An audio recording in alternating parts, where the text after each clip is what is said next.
Police suspect Manchester bomb was a terror attack.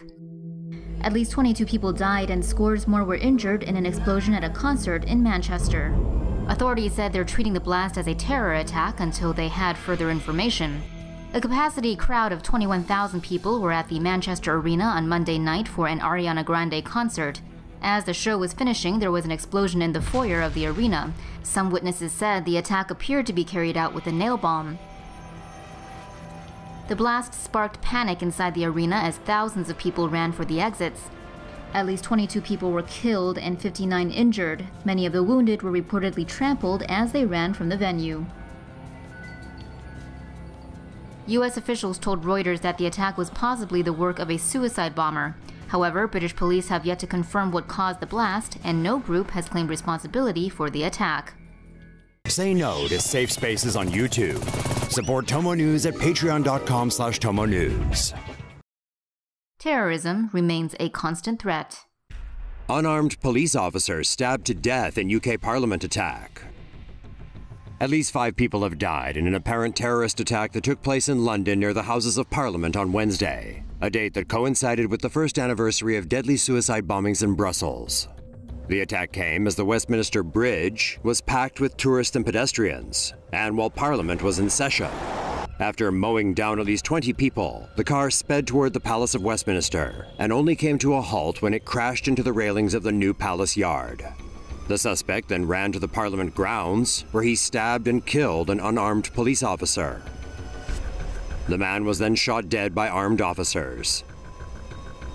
The attacker has not yet been identified. It is believed that he acted alone.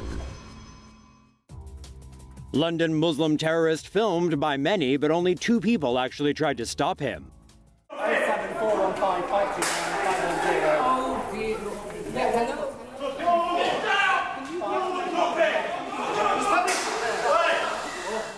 What would you do if you saw a crazed-looking man with a bloody knife lunging at people while screaming something about Syria? Most people, understandably, ran away. A good many others pulled out their phones and started filming. Very few, however, actually tried to do something to help. 29-year-old Muhaddin Mire entered East London's Leytonstone metro station at about 7 p.m. Saturday and punched a 56-year-old man carrying a guitar to the ground.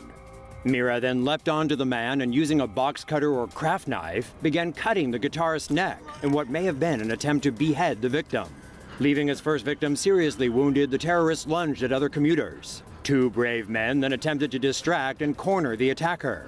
One of the men was not named, but the other is Leytonstone resident David Pethers. Pethers says he saw kids in the metro station and decided he had to try to take the suspect down. Pethers, 33, then reportedly tried to tackle the knifeman, trading punches with the terrorist suspect until police arrived. It was only later Pethers realized his own neck had been slashed.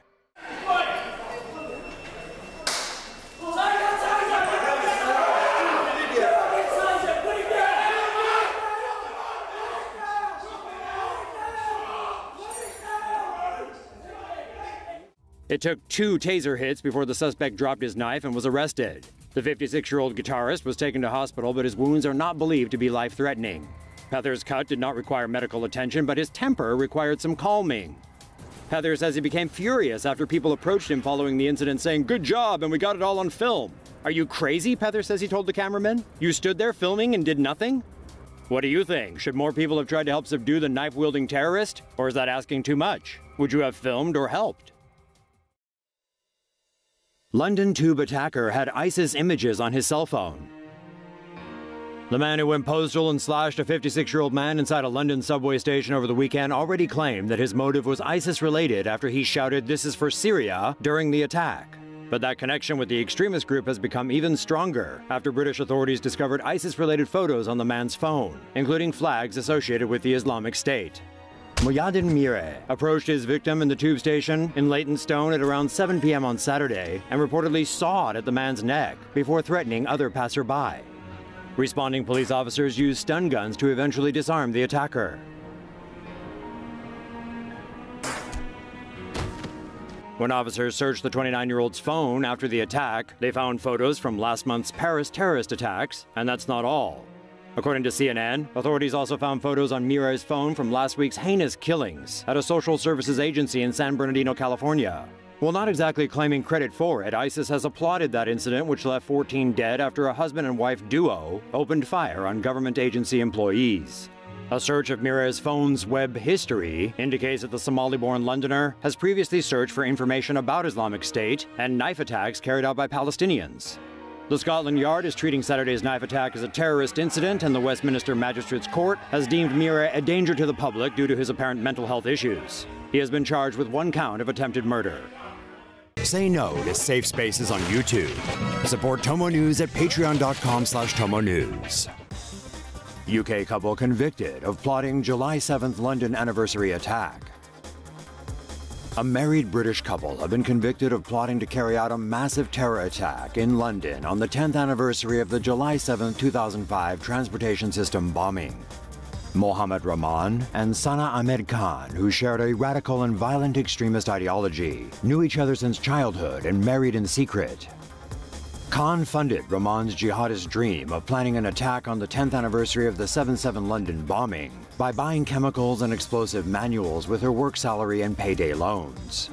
Rahman even asked netizens to choose the bombing site between the Westfield Shopping Centre or the London Underground on Twitter. The couple reportedly also test-fired one of their bombs in their backyard. Rahman was arrested on May 28th at a co-op when armed police descended on him. Experts believe the couple were only a detonator short from completing the bomb. Police found a Jihadi John-style hunting knife and chemicals that could be used to create a massive bomb, including 10 kilos of urea nitrate, a highly explosive chemical. After their arrest, the couple turned on each other during their trial, accusing each other of being the real Islamic extremist.